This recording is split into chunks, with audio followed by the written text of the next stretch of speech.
రంగారెడ్డి జిల్లా కుంట్లూరులో అగ్ని ప్రమాదం జరిగింది. రావి నారాయణరెడ్డి కాలనీలోని గుడిసెల్లో అకస్మాత్తుగా మంటలు చెలరేగాయి.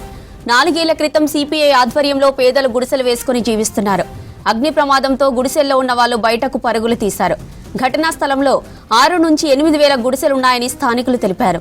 స్థానికుల ఫిర్యాదుతో ఫైర్ ఇంజిన్తో మంటలు ఆర్పుతున్నారు ఫైర్ సిబ్బంది. ప్రమాదంలో గుడిసెల్లోని గ్యాస్ సిలిండర్లు పేలుతుండటంతో స్థానికులు భయాందోళనకు గురవుతున్నారు.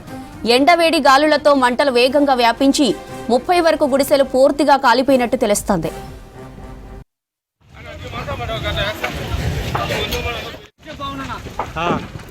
రంగారెడ్డి జిల్లా కుంట్లూరులో అగ్ని ప్రమాదం జరిగింది. రావి నారాయణరెడ్డి కాలనీలోని గుడిసెల్లో అకస్మాత్తుగా మంటలు చెలరేగాయి. 4 ఏళ్ల క్రితం సిపిఐ ఆధ్వర్యంలో పేదలు గుడిసెలు వేసుకుని జీవిస్తున్నారు. అగ్ని ప్రమాదంతో గుడిసెల్లో ఉన్న వాళ్ళు బయటకు పరుగులు తీశారు.